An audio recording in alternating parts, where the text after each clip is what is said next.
Estamos ao vivo. Agora foi certo. Molecada, estamos aqui diretamente das dependências do estúdio Polvo Criatividade. Viu? Tem até vinheta. A.K.A. Minha Casa. E hoje eu tenho a honra e o privilégio de receber o Marcelo Pereira, vocalista da banda Rebel Machine, que recentemente lançou um puta de um trampo solo chamado Overcoming Fear. É isso? Que lançou no streaming. E hoje nós vamos falar de tudo e todos. Vamos falar da Rebel Machine também. O Rebel Machine. E eu já vou entrar retalhando, né? Que eu falei pro Marcelo que eu ia fazer isso e pra não esquecer eu vou fazer. Marcelo Bittencourt, você está me devendo 2 camisetas do Rebel Machine, né? Pra ganhar presente tem que falar o nome certo. Uma branca e uma vermelha, porque eu falei e eu tenho dito que eu sou o maior divulgador na noite de Porto Alegre, na noite roqueira, musical, não importa. Fui no show do Rael, que é um rapper com a camiseta do Rebel Machine. E foda-se. Dá pra ver que ela tá bem usada. Tu viu só? E é rock and roll, né, velho? Isso aí. Aqui é assim mesmo. Então, cara, é isso. Seja bem-vindo à minha casa. Obrigado. Aí, ao Minuto do Rock. Já vamos começar falando do teu trampo, depois a gente fala um pouquinho da T. Hoje em dia, né, é um D e um X, né, do lado do Rebel Machine. O Marcelo, pra quem não sabe, fica nesta loucura Porto Alegre, Estados Unidos, né? Eu até no post queria me desculpar aqui ao vivo, pois falei que ele ficava nesta ponte aérea louca entre Porto Alegre e Miami, e ele me corrigiu agora falando que ele passou um tempo em Miami e agora o teu lugar lá é Los Angeles. Que merda, né? Bem ruim. Então, cara, eu queria que tu falasse um pouco do trampo solo, se é uma coisa que foi natural ou se é uma coisa que tu já tinha guardada, enfim. Cara, então, é uma música que tá guardada já comigo faz mais ou menos um ano, pouco mais de um ano na verdade, que tem uma história bem peculiar. Eu até fiz um vídeo, postei no meu canal do YouTube lá, explicando a história. Bacana. Eu tava morando em Miami, né? E aí a minha avó ficou doente, foi toda uma história bem longa, assim, meio longa pra contar aqui na entrevista, mas vou tentar resumir. Eu acompanhei também, que eu sou amigo da tua coroa no Face também. Sim. Eu vou tentar resumir, assim, eu tava lá, eu não tava ganhando dinheiro, tava com muito pouco dinheiro. A minha avó foi pro hospital, e minha avó tinha na época 94 anos, então, tipo, meio que sabe que não é bom, né? Quando a pessoa vai pro hospital, pode ser a última vez, e aí acabou que eu consegui voltar, né, e ver ela, ficar com ela e tal, nos últimos dias, mas enquanto isso não acontecia, eu tava lá sofrendo muito, assim, né, com toda a história da minha avó e mais a distância da família, a distância dos amigos, pouco dinheiro, né, e a depressão começou a bater forte, eu tenho ansiedade diagnosticada também, e aí começou a ficar tudo muito pesado pra mim, e aí eu acabei botando fora nessa música, assim. Um dia eu peguei a guitarra, comecei a gravar, e no mesmo dia eu tava com a música inteira pronta, assim, guitarra, solo, melodia. Aí trabalhei um pouco mais na letra, né, nos próximos dias, assim, e a música tava composta. Só que daí, claro, eu não queria lançar ela de qualquer jeito, né, porque todos os trabalhos que eu fiz com as minhas bandas até hoje eu tive a sorte de poder fazer um trabalho com muita qualidade, né? Com calma, com parcimônia. Exatamente, tanto com o Rebel Machine quanto com Daydream Eleven, assim, tipo, sempre foram trabalhos de altíssima qualidade de produção, né? E eu não queria lançar, daí, vou lançar uma música só, vou lançar um troço de chinelo, assim. Sim, a parte ruim, né, o problema bom, na verdade, que tu arruma tendo 2 bandas a fuder. Eu também não falei, a outra banda do Marcelo que toca guitarra e canta também. Eu toco guitarra e faço back vocals, né? Que é o Daydream Eleven, que tá residindo, foi de muda, ou fica também nessa doideira. A gente tá na ponte aérea ainda. Cara, e eu acho muito massa, eu sempre falo pros meus amigos que fazem essa escolha, ou é uma coisa natural de ter um trampo cantado em inglês. Sim. Eu sempre falo, eu vou ficar triste, mas vai embora, tá ligado? Vai pra gringa. Esse foi um dos motivos, na verdade, que a gente quis ir pra lá, né? Porque o Thiago, vocalista do Daydream Eleven, ele fala até que é meio esquizofrênico, assim, o cara tá fazendo música em inglês morando no Brasil, né? A não ser, claro, a ideia de fazer o trampo em inglês é que internacionalize e a gente consiga, né, tocar lá fora. Mas, bem na realidade, morando no Brasil é muito difícil, né? Tu tá pagando as coisas em real, aí tu vai precisar investir daqui a pouco numa turnê, tu vai pagar em real, um troço que, na verdade, é em dólar, fica... Ou em euro. Exato. Exemplo, por exemplo, da Rebel Off, já tô chamando, né? Da Eagle Kill Talent, sim, que assumiu desde o início essa questão de focar numa carreira internacional. Tem o Far From Alaska também, que é a melhor banda do mundo no momento pra mim. E fodam-se quem não concorda. Eu amo essa banda, cara. Foi uma banda que eu fui meio resistente. E o Marcel foi o cara que me apresentou o Mold Human, o primeiro disco deles, e eu achei... Eu sempre brinco, cara, que às vezes não é que o disco é ruim, às vezes é o cara humildemente não tá pronto pra ouvir tal disco. Eu tive isso com o segundo álbum do BDI, que foi a banda que o Liam Gallagher montou após o Oasis, que o primeiro disco é bem Oasis, bem Beatles, e o segundo foi uma coisa mais pra dentro, mais melancólica, e quando eu ouvi, eu já fica esperando a continuação, né? Sim. Como fã, né? Tu te apropria e vem algo completamente diferente. E aí eu não gostei, cara, passou sei lá 2, 3 anos, e ano passado eu comecei a fazer a pré-produção do meu EP, de um dos meus EPs solos que estão soltos no espaço aí, e caiu esse disco no Spotify como sugestão, e eu ouvia a referência desse trampo que eu tô gravando é esse disco. Legal. Então, tipo, o cara às vezes não tá pronto, e o primeiro disco do Far From foi assim. Porque o segundo Unlikely, da primeira vez que eu ouvi, já foi aquela Cobra lá, é inacreditável aquele som.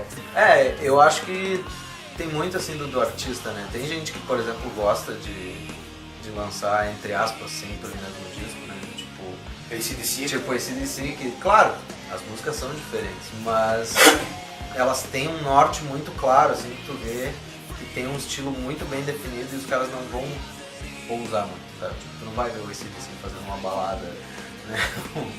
com, sei lá, um violão e voz, assim, um I Remember You, os caras não vão fazer, porque não tem nada a ver com isso dos caras, né? Mas tem banda que não consegue. Eu, por exemplo, eu acho muito chato, eu não ia gostar de tocar numa banda assim, né? Claro, sim, que não se experimentasse. Exato. Óbvio, eu adoro esse sem tentar não perder o norte, né? Exato. Tipo, eu adoro esse DC, mas eu ia achar muito chato se, por exemplo, agora... Tocar no AC/DC. Claro que não. Mas, pô, o Rebel Machine a gente tá gravando o segundo disco e... Claro, se tu ouvir ainda tu vai dizer a mesma banda. Claro. Né? Tem músicas com um estilo muito similar ao primeiro disco, mas também tem músicas muito diferentes, porque eu acho que isso torna o trabalho todo muito mais rico no fim, né? Eu acho que é muito mais legal tu não saber o que esperar de uma banda do que tu saber exatamente o que esperar e os caras lançarem o disco e tu ouvir tipo, tá, beleza, é só mais um disco igual ao anterior, sabe?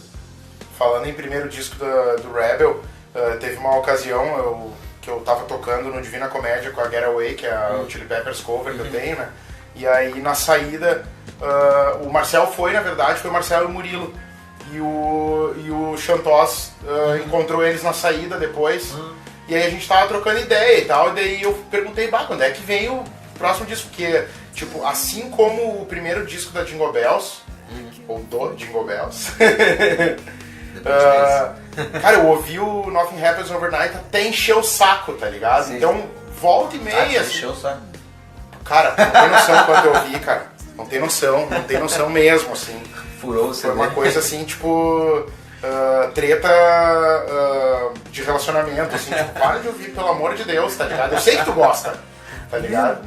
E aí, daí eu tava falando, quando é que vem o segundo disco e tal? Daí eu falei, o segundo disco podia se chamar Everything Happens Over Day, né? E aí o Xantós tinha falado isso, ou no dia, ou um dia anterior de galera, e o Murilo fez um, pô, é isso, cara! Rendeu 1000 gargalhadas, né, cara? Esse não é o nome do disco. É uma pena. Fica a dica. É o spoiler o fake spoiler. Sim. Eu não sei se eu posso falar, a gente não conversou sobre isso, né? Então não vou falar o nome. Mas a gente já tem um nome. Depois tu me fala. Eu vou ver aqui, deixa eu ver meu celular se os guris mandaram mensagem. Pode ou não pode? Pode. Se é que algum deles está assistindo, algum de vocês está assistindo aí? Eu não Rebel Machine, manifestem-se. Vamos ver. Estou olhando aqui, não. Ninguém mandou mensagem. E aí, voltando sobre o Overcoming Fear, tu gravou os vocais e as guitarras, e aí tu chamou músicos convidados. Fala um pouco aí sobre o processo de gravação. Então, cara, eu gravei, como eu falei, eu tava em Miami, né, as guitarras e tal, o vocal. E aí no fim eu resolvi que eu queria que a música tivesse uma sonoridade mais orgânica, assim, porque ela tem uma vibe meio anos 70 ali, né, e um refrão um pouco mais heavy metal. E aí eu, não vou conseguir fazer isso assim, tipo, com instrumento virtual, né. E aí eu liguei para umas pessoas, eu liguei, mandei mensagem, o que for, né? Chamada de vídeo, sinal de fumaça, exatamente. telegrama. Exatamente. A primeira coisa que eu fiz, na verdade, foi falar com o Bruno Giordano, que é o baterista do Daydream Eleven, baterista, nossa, incrível, e um baita amigo meu. E aí a gente, tipo, combinou, né? Tipo, daí tu grava pra mim e tal. Primeiro ele escreveu as bateras em MIDI pra eu poder ouvir e ver o que eu achava, né, da linha que ele ia fazer, né, a gente conversou e nos acertamos, beleza. Aí, com isso tudo certo, falei com o Ben-Hur, que era baixista do Ibra, né, o Ben-Hur Lima, era baixista do Ibra, agora toca com o Daydream Eleven, mas não é um membro oficial. E basicamente eu chamei todo o Daydream Eleven. Sim? Cara! Mas é muito... Só que a música é minha, não é da banda. E aí falei com ele também pilhou gravar. E aí beleza, até aí tava tudo certo. Eu falei com o Renato Osório, né, que era guitarrista do Ibra, baita produtor, né? E canta pra caralho também. Descobriu-se agora, né? Descobriu-se agora que canta muito. Já aproveita aí pra fazer o registro ao vivo. Renato, estou te esperando aqui pra trocarmos uma ideia sobre música e sobre tu cantar pra caralho também e tocar também. E aí, cara, falei com ele, falei, velho, né, eu tô precisando gravar minha música, né, o que tu acha de eu gravar aí no teu estúdio e tal. E aí ele na época ele tava começando a testar gravar bateria lá, ele tem uma sala minúscula que ele grava, né, tipo, pra gravar vocal ele é bem espaçosa, mas tipo, botar uma bateria... do Renatão. Exato. Tu nunca pensaria em botar uma bateria naquela sala, né, e foi isso que a gente fez, a gente botou a batera lá, e aí gravamos lá e ficou uma sonzeira, cara. Com a sonzeira, e aí reampamos as guitarras lá, né, porque eu queria som de amplificador também, e regravamos as vozes. E aí no meio desse processo, a gente já tava gravando a música oficialmente, eu comecei a sentir falta assim, de teclado. Aí eu não toco piano, não toco teclado, não vou me meter a fazer, e eu chamei o Vinícius Miller, ou Müller, que ele toca no Street Flash, né? E já toquei com ele no Street Flash, já tocou comigo no Daydream Eleven também, gravou o primeiro disco e daí ele pilhou muito, né? Adorou a ideia, mandei pra ele a música, ele gravou pra mim, eu ouvi assim, tipo, isso tá aí, feito. Perfeito. E quem mixou foi o Renato daí? Quem mixou foi o Renato também. Baita trampo. Masterizou. E agora, lançado esse trampo, as reações, assim, os feedbacks que tem tido, já tem rolado aqueles, parece Rebel Machine, é melhor que Rebel Machine, é pior que Daydream Eleven. Cara, as pessoas gostam de comparar coisas, né? Cara, eu vou te dizer que eu fiquei muito feliz na real, porque não rolou comparação nenhuma com os outros trabalhos. Isso é uma coisa que eu falei pro Marcelo antes da gente entrar no ar, e que ele teve, ou instintivamente ou não importa, o cuidado de fazer um trampo paralelo mesmo, tá ligado? Um lance solo que não, óbvio, quem conhece o trampo do cara como vocal do Rebel Machine reconhece o timbre de voz e tal, mas teve o cuidado também de não dar aquele famoso tirambaço no pé, né? Cantar igual. Que a gente vê aí, e a gente vê várias bandas terminando. A gente vê várias bandas terminando, porque o vocal lança uns trampos solo melhor que a banda, né? É bem diferente, né? Também é importante. Cara, eu fiz toda a interpretação diferente, em primeiro lugar porque a música é uma música bem sensível, né? E apesar de ter um refrão super explosivo, heavy metal, assim, ele é uma música muito sensível, com uma história muito sensível, né? E eu achava que tinha que ser diferente. No Rebel Machine a gente não teve ainda né, músicas que permitiam eu mostrar esse lado, né. O primeiro disco do Rebel Machine eu chamo de música de festa, né. É uma música pro cara botar e curtir, pilhar, sabe, tomar uma ceva, assim, e então... Deve ter uns 10 segundos de emotion. Tem. Aquela... Na Life is Fucking Good tem. Que começa, né, ela bem calma e ela estoura, não é? Ela estoura e aí no meio tem um pedacinho mais calmo ali, que eu até fiz, né, a gente fez inspirado ali, sei lá o que. A Life is Fucking Good é a música que tem o clipe, aquela com as referências mil? Não, essa é a Doesn't Matter to Me. É verdade, ela também começa ali, mas ainda assim não é tão sensível, né, o jeito de cantar ali, eu acho. Né, e eu quis trazer esse lado, assim, porque é uma coisa que eu gosto, eu sinto falta, assim, quando a gente toca com o Rebel, é sempre muito... exige muito de mim, né? Eu canto sempre com muito drive e é bom, é legal, claro, né? Mas ao mesmo tempo eu fico meio que nem o Chester Bennington, né? Teve uma época que ele reclamava porque, tipo, ele começou a cantar mais nos discos e gritar menos, né? E o pessoal reclamou e ele falou, pô, mas eu sei cantar também, né? Eu não sou só um berrão. Tipo... então vai cantar no Stone Temple Pilots, não enche o saco. Então acho que pra mim foi bem legal isso, assim, né? Poder fazer uma coisa bem diferente, né? Tu falou do Chester até, não sei se tu chegou a ouvir o Dead by Sunrise, que ele teve uma banda paralela. E tá no meu pendrive no carro até. Cara, eu acho que eu ouvi isso uma vez. É bem legal, cara. Eu acho bem legal. Eu vez, super indico pra quem nunca ouviu. Dead by Sunrise, uma banda paralela do Chester. Eu nem sei se eles chegaram a fazer show. E, cara, é bem isso que tu falou, assim, tem muito pouco scream, tá ligado? É bem mais melódico. Eu particularmente amo o EP que ele gravou com o Stone Temple Pilots, tá ligado? Sim. Eu acho que entre os meus amigos, pelo menos, que gostam de Stone Temple Pilots e que xingam até o vocal novo, que é o Scott. O cara é perfeito, ele é o Scott melhorado. Um pouco de Chester também, que ouviu bastante o disco. Sim. Tem umas músicas, aquela I Thought She'd Be Mine, sim, que tem umas horas, e aquela The Art of Letting Go também, que me lembra o Chester, que me arrepia, cara. Eu tava na praia dando uma corrida e eu ouvi essa, e eu parei, assim, e a música... também calhou num momento assim foda, eu recentemente perdi meu coroa, tá ligado? E aí eu saí pra fazer uma spiritual walk, assim, né? E eu parei na frente do mar e tal, e bem na hora começou a tocar The Art of Letting Go, assim, foi um lance muito... pesado. Intenso, tá ligado? Sim. E esse disco aí, vou indicar o outro, o Stone Temple Pilots, pra quem não ouviu, com o novo vocalista que é o Jeff Gutt. É animal, cara, é animal. Eu rezo pra que bandas como eles desçam pra cá, tá ligado? Sim. E é foda. Aí aproveito pra te perguntar, tu chegou a dar uma buscada e ir atrás de festivais, shows, alguma coisa assim? Bandas que tu tenha conhecido lá, ou sei lá, bandas foda. Lá fora. Lá fora, né? Claro, aqui... claro. Não, a gente tá fazendo bastante contato, né? A gente inclusive tocou com o The Dream Eleven, a gente tocou no Prog Power, né? Que é um festival de rock, de metal progressivo, power metal, que, cara, é um festival que eu acompanho desde guri, assim, tipo, desde, sei lá, 14, 15 anos, eu sempre quis ir pra assistir, porque todas as minhas bandas favoritas... Isso aí é a lei da atração, cara. É, exatamente. Cara, quase todas as minhas bandas favoritas já tocaram lá, sabe? E aí eu, tipo, porra, quero muito ir, mas eu sonhava em ir pra assistir. E aí rolou de a primeira vez que eu fui pra tocar.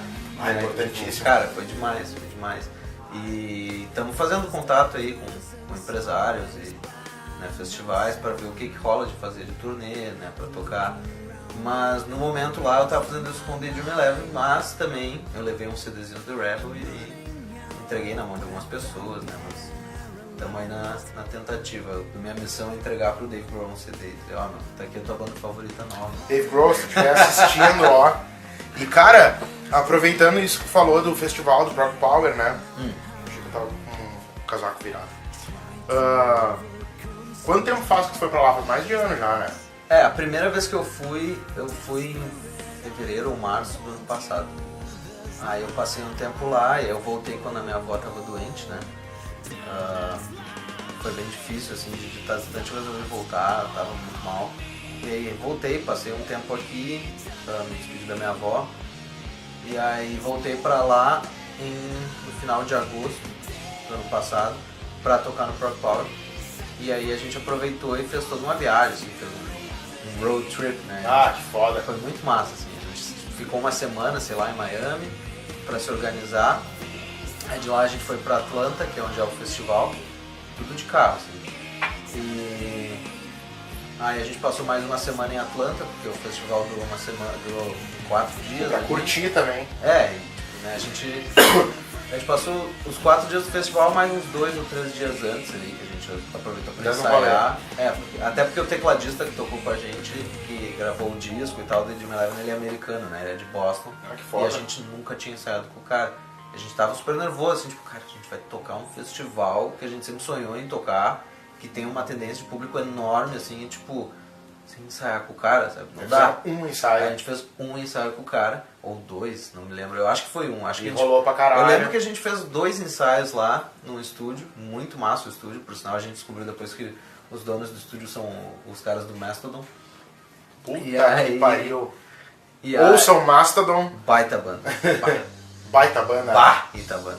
E aí, cara, tipo, eu acho que a gente fez um ensaio sem ele, e daí um ensaio com ele, a gente tava super nervoso, a gente começou a ensaiar e tipo, tá, beleza. É isso. O cara, ele é formado em música, ele se formou na Berkeley, né, então tipo... Tem uns caras, que ensaio é só o aval, tá ligado? Exatamente. Eu tive uma banda, eu morei em Sampa, né, 2 anos, e eu tinha uma banda lá com o Lucas, né, o marido da Sandy, né. E, cara, ele tocava guitarra e cantava, eu tocava guitarra e cantava. O irmão dele, que é o Moisés, tocava baixo. E o Igor Will Cox, que é um dos maiores bateras de São Paulo, era o batera. Cara, em 2 anos a gente não ensaiou uma vez. Era só cover, né? Sim. Então, tipo, cada um recebia o tema de casa. O Lucas era meio que o comandante da barca, dava um CD pra cada um com repertório. Cada um fazia a sua parte. Chegava na passagem de som, tu passava 2 músicas e já deu, tá feito, tá ligado? Não adianta, quando tem caras que se transformam em energia musical, tá ligado? Cara, o trabalho desse cara é inacreditável, Joey Izzo, acho que é assim que fala. E inclusive eu recomendo as pessoas ouvirem a banda dele, que é Arch Echo, uma baita banda de metal progressivo instrumental, assim, muito legal. Eu particularmente não sou muito de ouvir música instrumental, mas o trabalho dele é fenomenal. Cara, tu sabe que aqui tem uma banda instrumental que eu não sei qual é em que pé anda, que um dos caras foi embora para os Estados Unidos também, que é o Tivá, não sei se tá ligado, que é a banda... eu fui falar e esqueci o nome da porra da banda. Nossa, tô muito sequelado, cara. Enfim. Dorgas, não usem. Não, aí é que tá ao contrário, né? Acho que eu tenho que voltar a usar. Caralho, velho. Mil desculpas, do Rubens Formiga. E os caras fazem um trampo muito foda. Olha, ao vivo o cara pagando vale, esquecendo o nome da banda. Alguém falou ali no comentário, né? E os caras fazem uma sonzeira bem progressiva, não de metal prog, mas um som bem experimental, assim. Sim. Tem uma banda também de Brasília chamada Trampa, não sei se você conhece, né? Que eu conheci por causa de vocês, né? E aí eu comecei a acompanhar os caras, e aí o Vegetal, que é o guita deles, tem uma outra banda chamada The Horta Project. The Horta Project. Que é a banda do Vegetal, né? Vegetal. E aí é um trio, ele toca guitarra, tem um baixista e batera, e é animal, cara. E os caras têm tocado direto. É foda, né? Se ter uma banda já é foda, ter uma banda instrumental, eu acho que o cara é tipo herói sem capa, né? Exatamente. Pô, ainda mais se for bem sucedido, assim, né? Tipo, tem reconhecimento, assim. E aí te pergunto, assim, nesse tempo que tu tá... Tape Disaster! Muito obrigado, Newton. Obrigado, que vergonha. Eu amo a Tape Disaster. Cara, é foda. Ouçam The Tape Disaster. Eles gravaram lá no Hurricane. Tem um dos álbuns dele, acho que é o primeiro álbum deles, que tem umas 8 ou 9 músicas, que é sensacional, maravilhoso. E o Tivá foi para os Estados Unidos, tá com uma banda lá, e eu acho que os caras estão gravando, ou gravaram, enfim. The Tape Disaster, se manifestem e me deem notícias de vocês, que eu acho muito foda a banda de vocês mesmo, tendo esquecido o nome da banda, que vergonha. Cara, mas nesse tempo que tu tá lá, tu consegue, assim, nem vou entrar na questão de vida, né, pessoal, mas assim, musicalmente falando, Tem coisas assim que tu consegue notar assim, diferenças culturais como um produtor de conteúdo musical, assim, coisas melhores, coisas piores, talvez, sei lá, o fato de não ser de lá. Sim. Eu sei que tu é um cara que fala um inglês fluente e com uma pronúncia massa que, tipo, mostrei pra muitos amigos já, Rebel Machine. E aí depois eu falo que é daqui brasileiro, de Porto Alegre, e todo mundo fala, puta que pariu, tá ligado? Sim. Então eu te pergunto, assim, tu nota, assim, diferenças gritantes, assim? Tem bastante diferença, cara. Tipo, especialmente porque as pessoas têm mais acesso a tudo, né? Então é muito mais fácil o cara comprar uma guitarra boa, muito mais fácil o cara comprar um pedal, né? Comprar corda, nossa, nem se fala, corda é muito barato. E palheta, tudo, então tipo, isso já facilita muito, né? Mas eu tive a impressão, eu conheci vários brasileiros lá, tem um pessoal muito bom, o pessoal do Red Devil Vortex, que é uma banda que é baseada em Los Angeles, mas os caras são de Curitiba. Tem da banda, esqueci o nome da banda do Júlio, tem o meu amigo Júlio Mendonça, que tem uma banda animal também, agora não esqueci o nome. E esse também só brasileiro. Não é Tape Disaster o nome da banda. Não. Mas o que eu percebi, cara, é que, tipo assim, tem muito músico muito absurdamente bom nos Estados Unidos, especialmente em Los Angeles, né? Tipo, é um berço. O pessoal tá lá pra tocar muito. Os vocalistas, então, nem se fala. Tem um vocal inacreditável das pessoas. Mas tem uma coisa que o brasileiro tem que é um diferencial, assim, né? Tipo, a gente é acostumado a passar perrengue, a gente é acostumado a não ter as coisas. É natural o perrengue, né? É, exatamente. Então tu vê que o brasileiro tem uma gana, tanto compondo quanto tocando ao vivo, assim, que, cara, é diferente. Nós que somos residentes em Porto Alegre, eu tenho um grande amigo que é o Fabiano, baixista da Bugs, né? Que é o tributo Pearl Jam. Ele me fala, né? Meus ex-concorrentes. Isso. Cara, tu vê, né? O Pearl Jam tem dois representantes foda aqui em Porto Alegre. 3 até, porque tem o... A Grunge Town, a tua era Underground, né? E tem a Bugs. Chili Peppers também tem um monte de banda legal aqui. Tem a banda Off. A Off. Tem a Surf Cycle. Tem a Getaway, que o vocalista é ruim, mas o resto da banda é boa. Mas isso é todas as bandas do mundo.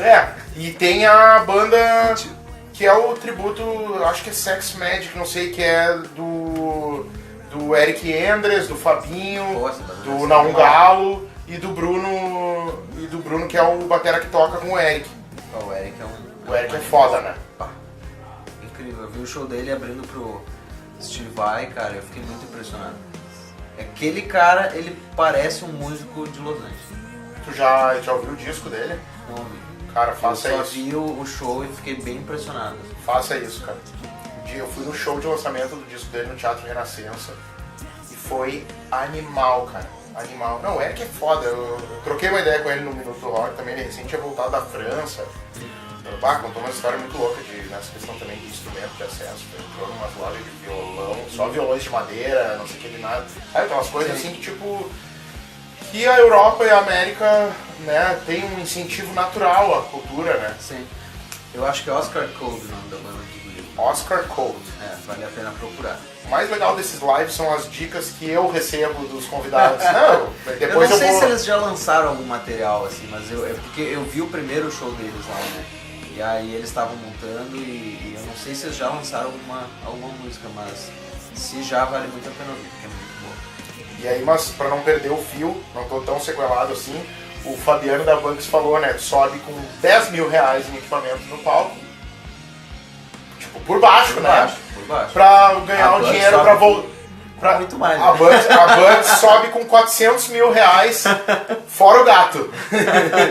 E pra ganhar o dinheiro pra voltar de Uber pra casa, né? Então o cara ou ame ou fique em casa dando likes, tá ligado? Exatamente, cara. Eu acho que esse é o grande motivo pelo qual muitas bandas e muitos músicos bons saem do Brasil. Que é... Lá tu pode fazer as coisas, né?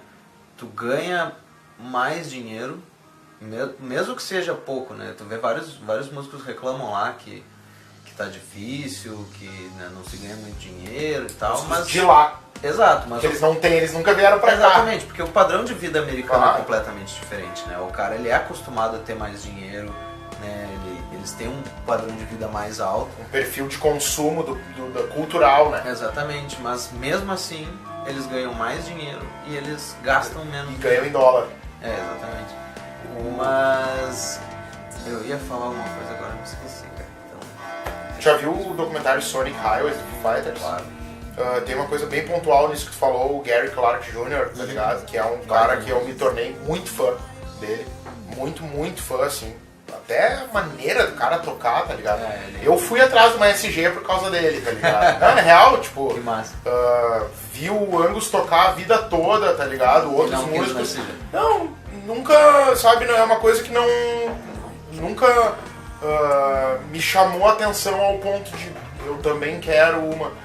E aí eu vi o cara tocando com Foo Fighters, daí tem um negócio chamado Jam in the Van, não sei se você tá ligado, Não.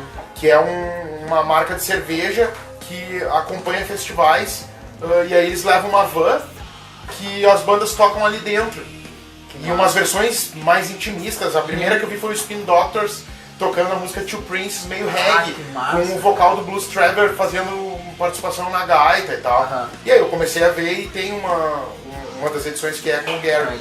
Mas voltando ao Sonic Highways, ele fala, né? Acho que ele é de Chicago, se não me engano. Ele é de Austin, Texas. Isso, viu? Como eu tava dizendo, ele não é de Chicago, ele é de Austin. E ele fala, os grandes prédios, tá ligado? Estão dominando, os pubs estão cada vez mais deixando de existir. O horário de silêncio tem sido implacável e os músicos estão morrendo de fome.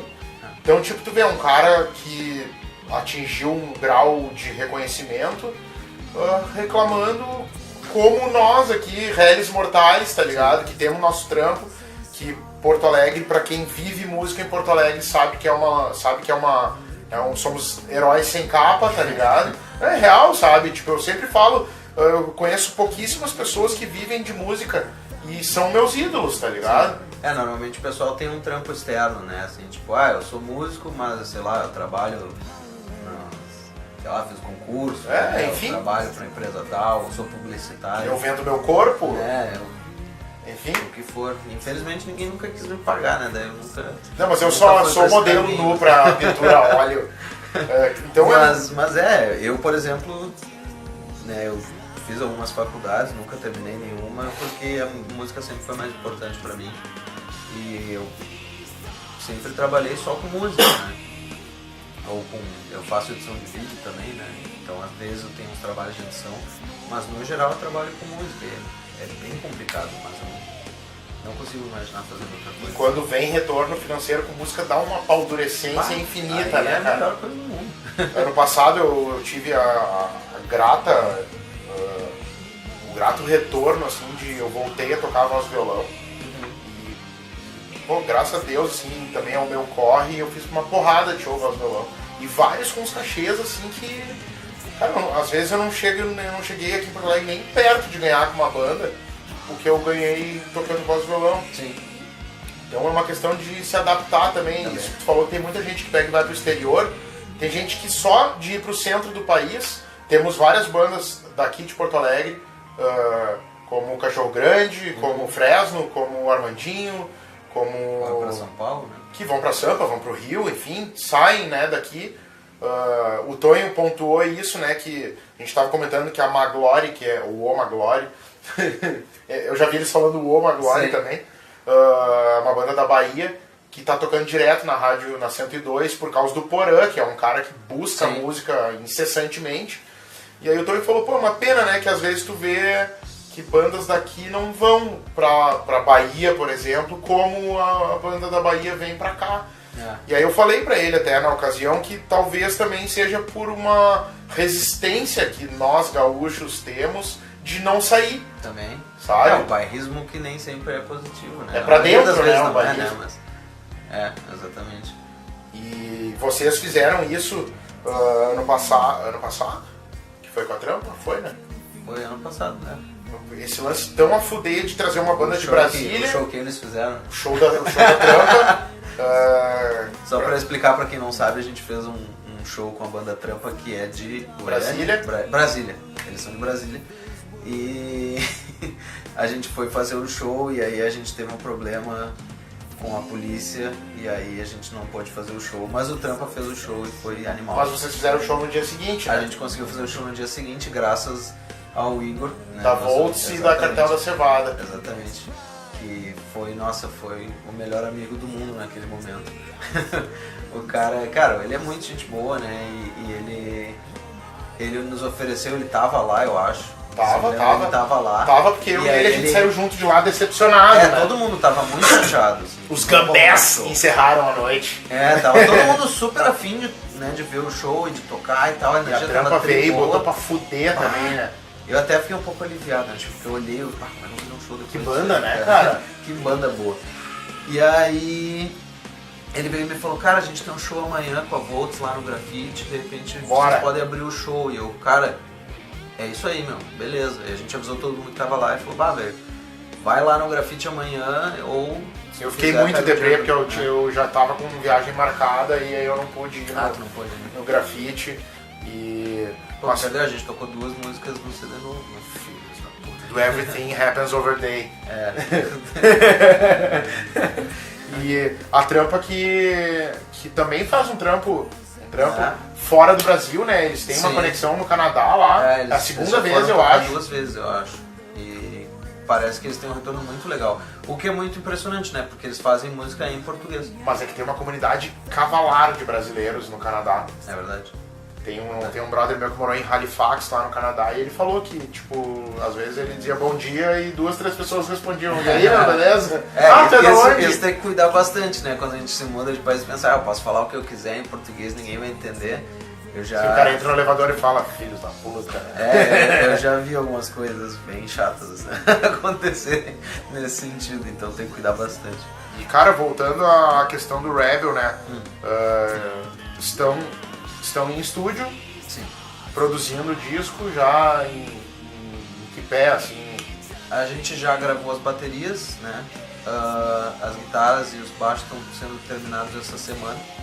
E a princípio, se nada atrasar, eu começo semana que vem a gravar os vocais. E vocês estão gravando onde? A gente gravou a bateria no estúdio Monastério. Tá, do Juliano. Exatamente, que é um baita estúdio. Né? Eu tô pra ir lá conhecer, que eu não conheço, ouço falar bem por tantos lugares. Sim. Eu já gravei lá com o The John Eleven, o nosso CD foi gravado lá. E aí eu insisti em a gente gravar lá porque eu conheço o Juliano, conheço o estúdio, conheço o som que eles tiram e eu ouço e o cara é muito bom gravar lá, sabe? Tem uma vibe boa, né? O Juba é um cara legal, é um cara que manja muito. Músico de mão cheia também. Exatamente. Então isso foi ótimo pra gente gravar lá. E as guitarras e os baixos a gente tá gravando tudo em casa, porque daí a gente vai fazer reamp depois, né, no estúdio do Renatão, no Dry House. Grande Renatão. Ó o Igor. Dá-lhe, gurizada. Vamos, Igor. Igor, abraço. Tô te esperando aqui também, né, meu? Segunda vez já, não falo mais, hein? Até eu já vim. E ele veio na primeira vez que eu convidei, viu, Igor? Que eu sacaneio, porque o Igor, a gente, ano passado, ou no início desse ano, ou ano passado, não lembro bem, mas recentemente eu convidei ele, cheguei a divulgar, e aí eu, infelizmente, não vou poder ter um compromisso inadiável, e aí teve uma outra vez que a gente remarcou, e aí ele não pôde, não vai dar tempo, não vou conseguir, em função de trampo.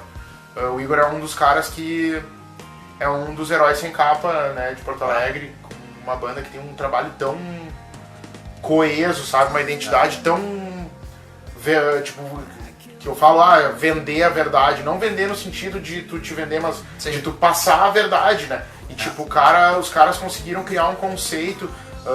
Eu tive a honra de ser convidado por ele para tocar no Churrasco Solidário em 2016 Legal. Com a Broderagem, que era a banda que eu fazia parte. E a gente tocou lá no Timbuca, na Zona Sul, num final de tarde maravilhoso, com crianças, com famílias, teve arrecadação de roupas e tal. Que legal. Eu acho que essa é a questão que eu bato sempre e que eu espero que um dia todo mundo, produtor de conteúdo musical, músicos, produtores culturais, pessoas que captam recurso, enfim,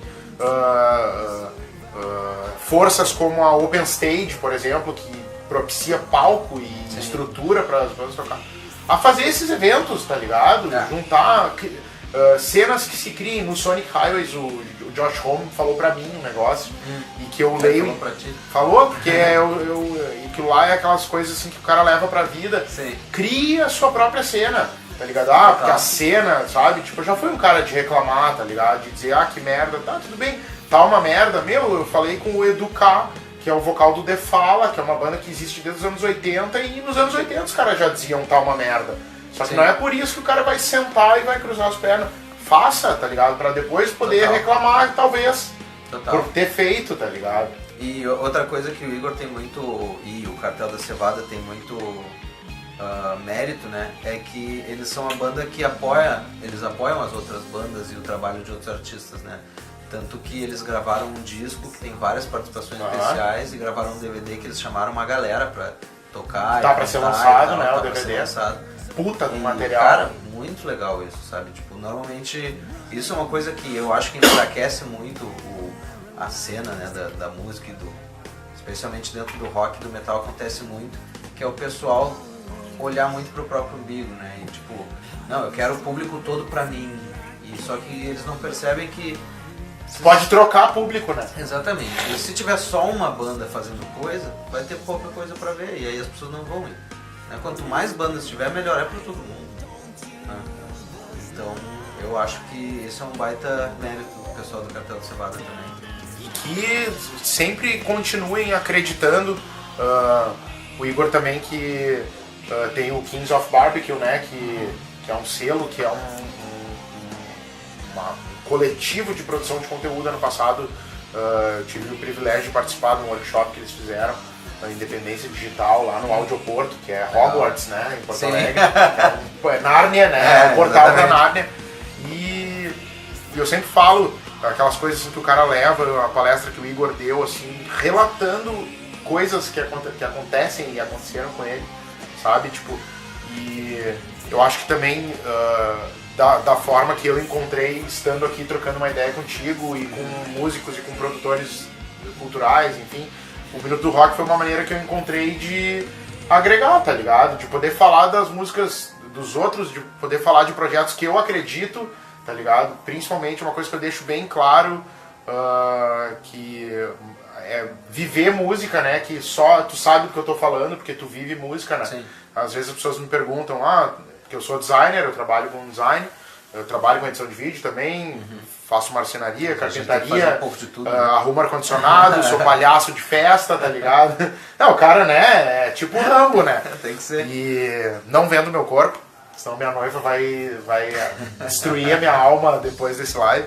Mas eu sempre vivo também uma coisa que eu via muito o Chorão falando, que é o Charlie Brown, uma banda que pra mim é uma referência animal, e o cara falava, e quem não curte ou quem não curtia via o cara falando e tipo talvez não entenda, ou quem não viva a música não entenda, tá ligado? Sim. Tipo, o cara dizia, isso aqui não é meu emprego, isso aqui é minha vida, tá ligado? Porque tipo, quem não sabe, o cara morou na rua, o cara se fudeu, foi expulso de casa e continuou acreditando.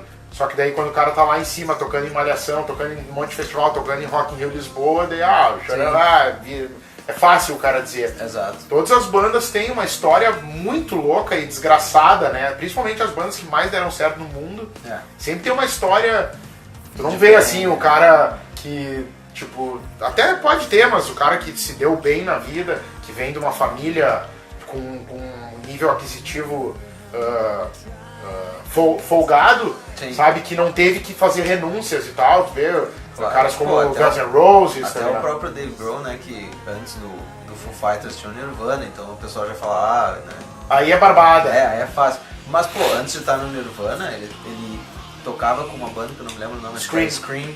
E aí ele... Que era de punk rock a full. Eles iam de van pros lugares, às vezes dormiam no chão do lugar, assim, tipo, tocou e dormia no chão do palco pra poder no outro dia ir fazer show em outro lugar, sabe? Então... O próprio Slash, né? Não sei se eu li a biografia do Slash e do Duff. É muito massa tu ver a história, né? E o Slash falou, né? Quando eles resolveram pegar uma van e ir de Los Angeles pra Seattle, talvez, ou o contrário, não lembro agora. E aí estragou a van nos primeiros 80 km. E eles tiveram que se separar porque 4 sujos, cabeludos, não iam conseguir carona nunca. Daí o cara da van ficou pra trás com os equipamentos e eles tentaram chegar no primeiro logradouro, né, que ia ter show. E aí o Slash falou, puta, a gente tava com uma fome do caralho, a gente invadiu uma plantação e eu e o Duff a gente comeu cebolas cruas. E foi a melhor comida do mundo, eu tava quase 2 dias sem comer, tá ligado? Sim. Então tu vê, são essas renúncias, né, que fazem... O cara trampava o próprio Slash trampava numa empresa de Xerox e ele pedia pro dono pra ele ficar as outras 16 horas do dia, além das 8 que ele trabalhava, lá, meio de zelador, só pra ele poder dar o número da empresa, porque ele não tinha telefone na época, pra ele poder receber contato de show. Então, tipo, sabe, o cara se fudeu um pouquinho também pra... Isso a gente vive isso também, sendo músico independente. Todos nós queríamos estar gravando em mega super estúdios, tá ligado? Por mais que eu acho que agrega muito valor o cara gravar em casa, assim, porque daí tu vive o negócio, né? Sim. Não, mas é bom também, é bem melhor pra mim, assim, eu gosto muito da função de ir pro estúdio, né? Tem uma vibe diferente, o cara tá em casa, assim, tem um lado bom, pode levar teu tempo, né? Fazer tuas coisas e tal, mas... No estúdio a coisa é mais otimizada, né? O tempo é mais otimizado. Exatamente. Eu sinto muita falta do ambiente de estúdio, né? Então pra mim é bem mais legal, assim. E é bom pra caralho gravar, né? Eu não sei tu, mas eu divido o tesão 50-50 entre subir num palco e entrar no estúdio pra gravar. Eu amo gravar. Cara, eu particularmente acho gravar uma experiência detestável, assim. O pessoal tem a maioria dos músicos gosta, mas eu Fale mais sobre isso. Eu acho gravar horrível. Eu acho horrível. Porque é o momento em que tu percebe todas as tuas falhas e às vezes são micro falhas, mas são falhas, né? E aí... Que ali dentro do grid, agride. Exato. Então, tipo, pra mim é horrível, assim, é um processo muito doloroso. Mas eu gosto muito de terminar de gravar. Né? Aquele momento que tu terminou e tu ouve o produto pronto, assim, ou pelo menos... Quando o cru já emociona, né? Exatamente. Ali eu começo a gostar, mas... O processo de gravação em si pra mim é muito estressante. Né? Tem a febre do rec também? Total, claro. Sabe que eu... E tanto com guitarra quanto com vocal, assim, ambos são bem difíceis pra mim. Né? E não é uma questão, às vezes, nem técnica, assim, é só... Não, é emocional a coisa. É, exatamente, é totalmente psicológico, às vezes. Sabe que já não é tão segredo, mas eu tô com uma banda prestes a ser lançada, picando de ansiedade, né? E quem tá produzindo o nosso trampo de estreia é o Lucas Santoro. E ele fica rindo da minha cara, né? Porque não lembro agora qual é o software que ele tava usando, mas eu tenho uma intro de uma das músicas que ao vivo, cara, uma intro que eu criei em 2002, que acabou sendo agregada numa música, que o meu batera ele falou, cara, é aquele negócio que sempre tocava nas passagens e tal, não sei o que. Acabou entrando, é um negócio que eu sei de cor e salteado, eu sonho com o negócio. 16 anos. E foram 86 takes. Pô, sacanagem. O início, tá ligado? Tipo, foi um negócio. E ele falou, cara, eu vou ter que sair da sala, porque eu vou começar a rir. E aí também com a gravação do vocal, eu tô em paralelo a isso, um dos meus EPs, dos 2 EPs solo que eu tô gravando, um deles é ele que tá produzindo também. E aí eu fui gravar uns vocais e eu tava fazendo um falsete que eu tinha que forçar muito e eu comecei a fazer uma carinha e o cara caiu numa risada e eu falei, sai daqui. E daí ele dava o play e saía, só que eu começava a rir porque eu sabia que ele tava em algum lugar rindo, tá ligado? Mas cara, eu vou te falar, eu tive uma experiência de estúdio com o Rafa Heck, que é o batera da Tequila Baby, gravando O Povo, que é o EP que eu lancei em 2016/17, onde eu não pensei em nada dos arranjos. Cara, essa experiência eu indico pra qualquer músico. Chegar em estúdio. Cara, uma Pandora, tá ligado? Sim. Porque tudo se cria na hora de improviso, coisas que nascem no momento. Por mais que mesmo quando tu faz uma puta de uma pré-produção, o estúdio tem essa mágica, né? Tem alguma coisa que aparece na hora, né? Mas essa aí de não fazer nada, assim, de não, sabe, liberdade criativa plena. Eu acho que eu nunca mais vou fazer na vida, porque ao mesmo tempo é bem estressante, assim. Mas é muito legal, o resultado final sempre sai. O processo criativo tem isso, né? Mas eu vou te dizer assim, sobre gravar, né? Eu tô inclusive bem nervoso agora porque a gente vai começar a gravar os vocais do disco novo da Rebel, né? Mas ao mesmo tempo, tipo, é divertido, porque eu sempre trabalhei com pessoas que eu gosto muito, né? Então, tipo... E o Marcel? Eu sempre tive a sorte de... Eu sempre tive a sorte de tocar com gente que eu gosto, né? E gente que eu admiro musicalmente, sabe? Então isso facilita bastante. Mas eu tô bem nervoso, a gente tem muita coisa pra gravar, a gente tem 12 músicas nesse disco. Herói sem capa. Né? Não, hoje em dia o cara lançar um discão desse, né, tem que ter um ímpeto muito fodido, né? Sim. Eu não sei se eu vou gravar um álbum inteiro de novo na minha vida. É complicado. A gente discutiu bastante, a gente pensou em dividir ele em 2 EPs, mas nenhum de nós sentiu que era isso que a gente precisava fazer. Energeticamente falando. Exatamente. E até daria pra dividir, né, musicalmente, assim, mas eu não gostei muito da ideia, ninguém gostou muito da ideia. Não, é uma coisa que tem que ser unânime, eu acho, né? Pra não ter nenhuma tromba, né? Exatamente. E então a gente vai fazer um disco de 12 faixas mesmo. E com uns clipes muito a fuder, espero, assim como rolou no primeiro. Com certeza. Inclusive o último trampo, desculpa te interromper, o último trampo que vocês, o último material que vocês lançaram, aquele... que era um live, né? É o live. Caralho, velho. Obrigado. Muito do caralho. Obrigado. Tu vê como, eu sempre falo, comprem mangueiras de LED, sabe? Tipo, elas salvam, assim como se tu tá com algum problema musical, vai ouvir alguma coisa de Lennon e McCartney, tá ligado? Que resolve o problema. Olha ali o Marcel. O Marcel Bittencourt, baixista DX Rebel Machine.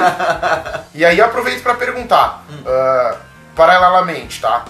Quais são, a pergunta que eu mais ouvi na minha vida da voz do meu saudoso pai, quais são teus planos? Quais são os planos solo, gravar mais coisas, porque pegou gosto, eu vi, até pela maneira que o feedback, né? E sim, eu gostei pra caralho, tá ligado? Espero que venha mais coisa. Com a The Dream, com o Rebel. Cara, tem muita coisa aí por acontecer, né? Eu comecei... Eu resolvi que eu queria fazer um canal de YouTube, né? Pra poder, enfim, botar algumas coisas pra fora, gravar alguns covers, gravar algumas versões e de repente lançar umas músicas solo, né? No fim acabou que a minha música ficou pronta antes de qualquer outro projeto, então foi a primeira coisa que foi pro meu canal, né? Mas sim, eu vou fazer uns covers agora, né? Gravar algumas coisas que eu gosto de ouvir, eu gosto de cantar, que eu acho que é um jeito bom de alcançar um público maior também. Eu vi tu cantando um Through the Glass esses tempos aí também, que sim, gostou do caralho. Ficou legal, né? Stone Sour é complicado, uma das minhas bandas favoritas. Eu também. Inclusive foi engraçado que teve só um amigo meu que percebeu a influência do Stone Sour nessa música que eu lancei. Que pra mim é aquele refrão, o refrão do Stone Sour, assim. Pode crer. Né? Mas ninguém percebeu. Eu com o tempo, assim, eu acho que eu vou e estou envelhecendo e eu me esforço pra não criar graus comparativos, porque eu acho que daí eu como apreciador de música, tá ligado? Como fã, eu parei com isso, tá ligado? Totalmente. Até pra não criar... Eu gosto muito mais quando as pessoas, tipo, simplesmente gostam do teu trabalho, não dizem, nossa, parece com tal coisa. Eu não queria parecer com tal coisa. Né? Mas às vezes vem as referências, né? Acontece. Sim, até pra nós mesmos, assim. E então, os meus planos são esses, né? Vou começar esse canal, fazer alguns covers, lançar. Eu tenho vontade de lançar mais música minha, solo, né? Teve 2 músicas que eu escrevi, mas eu acabei dando pro disco da Rebel, porque eu achei que cabia um... Vai rolar clipe da Overcoming Fear? Vai rolar um clipe, a gente vai fazer... Spoilers! Então vai ser um clipe mais videoarte, assim, né? Não vai ter banda tocando. E eu tô bem ansioso pra ver como vai ficar, porque quem vai fazer é um amigo meu que é o Pedro Valadão. E é o mesmo cara que fez a foto da capa, inclusive. Baita capa. Obrigado. Foi trabalho do Thiago Massetti, que é um vocalista do David Eleven e um baita designer. E vocalista e guitarrista. E baita guitarrista também, exato. E... Então tem esse plano do clipe também, que tá por sair nos próximos semanas, não sei quanto tempo vai levar ainda. Eu tô bem ansioso pra ver porque eu ainda não vi nada, né? Eu dei a ideia pra ele e ele pegou a ideia e vai fazer. Comigo. E vai fazer e eu vou assistir e vou dizer que gostei muito. Vamos todos, né? Pô, avisa daí, né, quando rolar que divulgamos aqui. Claro. Fazer, né? Pô, por favor. E aí, gravar o disco do Rebel, a gente vai tentar fazer algum show, ou alguns shows, né, nesse período que eu tô aqui. E o Daydream agora a gente tá trabalhando no terceiro disco e tentando resolver pra fazer show também, ou aqui, ou onde for. Né, esses os caras da Daydream estão tudo aqui também? Estão aqui também. Então esse é o plano do momento, né? Eu até tenho algumas músicas que eu comecei a trabalhar, mas não tenho nada pronto ainda. Mas só o que eu posso dizer é que se eu for lançar outra música solo, ela vai ser também completamente diferente. Dessa primeira lançada. Completamente diferente do Rebel, completamente diferente do Daydream e completamente diferente dessa. Liberdade, né? Exato, porque eu gosto de poder fazer sempre algo novo. Né? Senão perde a graça. É isso aí, é experimentar, né, cara? E te pergunto, tu cantando pra caralho do jeito que tu canta, com um gosto musical massa, tu tem uma identidade a fuder, tu não tem vontade de fazer umas gigs voz violão? Claro, eu já pensei bastante nisso. Inclusive me convidaram pra fazer isso. E eu tô pensando em fazer, mas eu não sei, eu tenho uma dificuldade tão grande de fazer essas coisas, sabe? Cara, mas não pensa muito, te fala por experiência própria, é uma libertação, tá ligado? Sim. É, porque pra mim é muito engraçado, assim, que eu fico muito nervoso quando tem pouca gente me assistindo. Quanto mais gente tem, menos nervoso eu fico. Né? Então, eu sinto que é muito íntimo, assim, o violão e voz, e eu fico muito nervoso, mas... Sabe que mas eu tenho vontade de fazer, até um bom jeito, né, de enfrentar os medos. Não, faça, meu, porque eu te falo por experiência própria. Eu, antigamente, bom, todo músico, né, a gente faz música pra gente primeiro, né, mas a gente quer que pessoas escutem, né, e nos vejam, e a gente faz... Músico quer jogar energia pro mundo, né, temos mensagem pra passar, energia musical. E quando eu era um pouco mais jovem, eu pensava, assim, alguns shows assim que eu fazia e que até hoje rola, que vai pouco público, e eu voltava pra casa um pouco frustrado, tá ligado? Sim. Criando aquela expectativa louca, né? E com o tempo, a vida foi me jogando na cara que a gente só tem responsabilidade pela energia de ação, tá ligado? Então, tipo, teve uma vez, por exemplo, que eu toquei aqui em Porto Alegre e tinha 2 pessoas. Cara, e eu fiz o mesmo show da vida que eu faço, que eu toquei esses tempos pra 400 pessoas numa festa final de ano. Não, com certeza, eu concordo plenamente. Teve uma vez que eu fui tocar com Foo Fighters, né, da banda cover Foo Fighters, e a gente foi tocar num, como é que chama aquele lugar na Getúlio ali? Agora é Velvet, era o Carlitos. Carlitos, exatamente. A gente foi tocar lá, éramos nós e uma banda de Queens of the Stone Age. Ah, que legal. E era uma ideia bem legal. E, sei lá, choveu muito no dia, tava frio, era um dia... Era um dia par. Eu só sei que aconteceu que eles tocaram pra gente e a gente tocou pra eles, não tinha mais ninguém lá dentro. Eram tipo o pessoal da casa, os músicos e os namorados, assim. E foi a fuder pra caralho. Ensaio aberto, assim. E a gente, cara, a gente fez o mesmo show de sempre, né? Acho que a gente cortou uma música ou outra, porque daí, tipo, antes, né? Sim. Mas a gente resolveu fazer o show valendo, porque eu acho que tem que fazer. Se tiver uma pessoa lá que vai ver a tua banda e que pode vir a gostar, tem que fazer o melhor show do mundo para essa pessoa querer trazer os amigos no próximo e querer comprar o teu CD, e querer comprar a tua camiseta. O curioso que se torne fã, né? O próprio Marcel, não sei se conhece, o Bittencourt, ele me falou uma vez, cara, se uma rádio lá de Cupuaçu do Sul me chamar e tiver um alcance de 200 metros, cara, 200 metros é um monte, tá ligado? Então, tipo, a gente vai aprendendo, né? Agregando valores e coisas com a música que vão muito além do cara subir num palco e ter 5 mil pessoas te olhando. Óbvio que é bom. Quem não quer tocar num estádio, tá ligado? Pra 50 mil pessoas, tá ligado? Até quem não é músico quer, tá ligado? Só o Kurt Cobain não queria, né? Enfim, não sei. Não, acho que queria, sim. Só ele não queria os estrelar.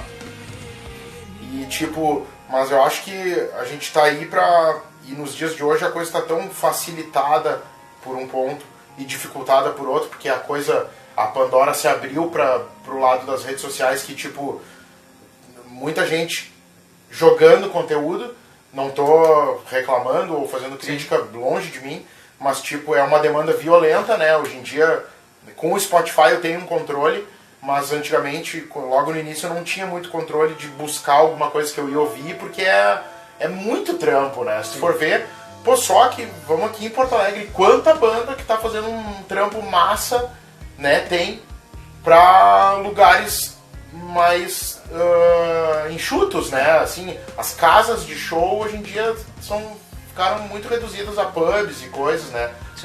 A Cidade Baixa perdeu o reduto, né, do rock and roll e tal, e hoje em dia o quarto distrito ali, a Zona Norte, o bairro São Geraldo, abriu várias portas, como o Agulha, semana passada eu fui no Anexo 231 também, que é um lugar bacana, o Gravador Pub é do caralho. Eu não sei se esse gravador aí é um bar que tem uma temática meio motociclista, assim. Cara... Fica lá no DC, eu acho. Não, no DC é o outro que eu não vou lembrar o nome, tem o For Beer também, mas o bairro São Geraldo ali, a Zona Norte, abriu. O Gravador Pub é um bar de músico pra músico, cara. O Gabriel, tipo, ele montou uma puta de uma estrutura, o coquetel de lançamento até do Poa Rock Festival, aquele que eu tava fazendo a divulgação, foi lá. E, cara, um equipamento animal, sonzeira, mesas e sofás, assim, um clima bem... intimista, de pub com palco, sabe? Sim. Tipo, parece uma coisa gringa, né? Eu falei uma vez o Vila Flores também, que é um outro lugar bacana que tem shows. Então, tipo, cara, lugar tem, banda tem, basta agregar, né, cara? Eu acho que eu aprendi pelo menos, e eu acho que vocês também, tu, que tem 3 projetos agora, que tem teu solo também, agregar, né, pessoas e parceiros no caminho é a melhor coisa, porque tu vai aumentando a bola de neve do bem, né? Claro. Então, pô, espero que role esse show do Rebel, espero que até lá minha banda já tenha nascido também, e eu espero que o Rebel Machine... Ó, a diferença, viu qual é a diferença? Os vocalistas se entendem, entendeu? Eu já tava suplicando pro Marcel, se tivesse show do Rebel Machine, pra deixar a gente abrir.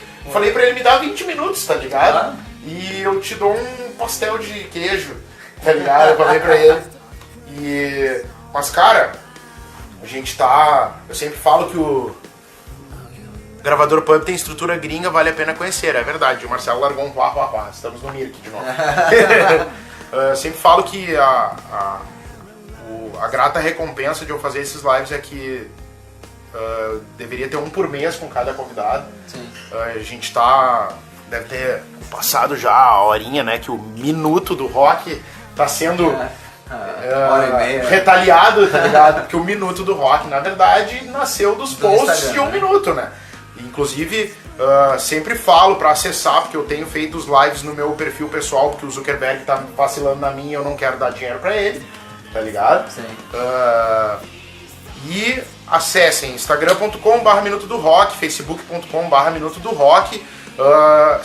Foi criado também um canal no YouTube, que semana que vem vai estar esse papo do caralho que eu tô tendo com o Marcelo, e eu preciso de 30 dias para poder criar o URL lá, o youtube.com/Minuto do Rock. Muito massa que eu tenho uns pré-requisitos, né, para poder ter o teu URL personalizado. Sim. E um deles é ter mais de 100 inscritos, e eu fiz um apelo, né, no Face. Cara, em menos de uma hora tinha 170 inscritos, legal. Tá ligado? Achei muito massa. Eu quero, antes de mais nada, também agradecer todo mundo que tem feito esse corre acontecer, que são as bandas, as pessoas que gostam de música e que me retornam dizendo que é necessário esse trampo e que eu faço com todo o meu coração, e poder ter o privilégio de estar trocando energia com caras como ele, com o Marcelo, que é um cara que eu ganhei a amizade dele, mas conheci ele sendo fã do Rebel, né, cara?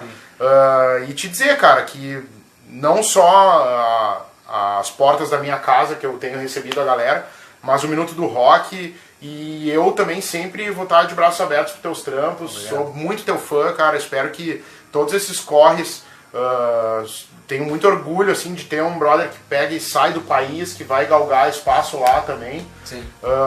E, cara, A gente tá chegando no final do papo, eu não vou chorar. E, pô, te agradecer, cara, pela tua presença.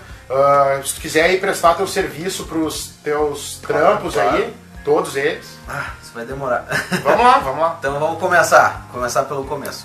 Primeiro eu queria agradecer a todo mundo aí que tá assistindo e que assistiu, ouviu uns minutos e parou de ver, ou o que seja. E eu queria dizer também pro pessoal que, por favor, compre a minha música. Eu lancei o meu single no Spotify, no Bandcamp, no YouTube. E se vocês entrarem no meu Bandcamp, vocês podem comprar a minha música pelo valor que vocês quiserem. Então tu pode pagar, é em dólar, né? Mas tu pode pagar de 0 a infinito. A lojinha agradece. Infinito, exatamente. Então se tu quiser pagar 1 centavo, tu pode pagar 1 centavo de dólar, que não tem problema. Já ajuda, né? Então, por favor, acessem o meu Bandcamp. Eu não sei se a gente tem como botar depois na descrição o link. Eu boto nos comentários lá depois. Maravilha. Eu sempre dou uma respondida pra galera pra não ficar olhando os hieroglifos ali. Perfeito. Também dá pra comprar em iTunes e tal, mas aí tem um preço fixo, né? No Bandcamp eu tenho a liberdade de a pessoa pagar o valor que ela quiser. Eu acho mais legal e mais justo, né? Também me sigam no Instagram, acho que se faz assim. @Marcelo Pereira Music, tudo junto. No YouTube também, Marcelo Pereira Music. Daí das bandas eu não vou lembrar. Porque enfim, cada endereço, curtam Rebel Machine. No Instagram eu sei que é Rebel Machine official, né? O Daydream 11 também, que é Daydream X e XI. Mas talvez seja daydream.xi, eu não tenho certeza. Então tem que olhar. E curtam o trampo desse cara, que é muito foda. Pô, cara, muito obrigado pela tua presença. O minuto do live, o minuto do rock de hoje vai ficando por aqui. Até o final da semana eu vou fazer um vídeo postando a agenda de agosto, que a coisa tá ficando séria. Tipo, eu sempre falo, assiste pra ver quem é que é o convidado da semana que vem. Mas eu já posso antecipar que o live da semana que vem é com o alemão Birk, da Graforreia. Vamos trocar essa ideia, muito louco, o alemão, que além de ser um puta de um músico, é um produtor musical também de mão cheia. E a gente se encontrou esses dias no estúdio Le Cat. E vai rolar um papo massa, mas até o final da semana eu já vou ter fechado a agenda de lives. Semana que vem eu vou fazer algum post sobre lançamento também, que eu não sei sobre qual, né?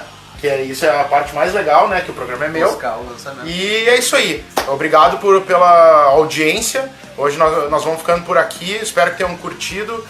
Espero que curtam lá também. Curtam o canal no Facebook do Minuto do Rock, no Instagram. E em breve eu vou poder divulgar o youtube.com/Minuto do Rock, se o Rick Bonadil não me roubar meu canal. Feito? Obrigado. Tomara que roube, né? Tomara que roube.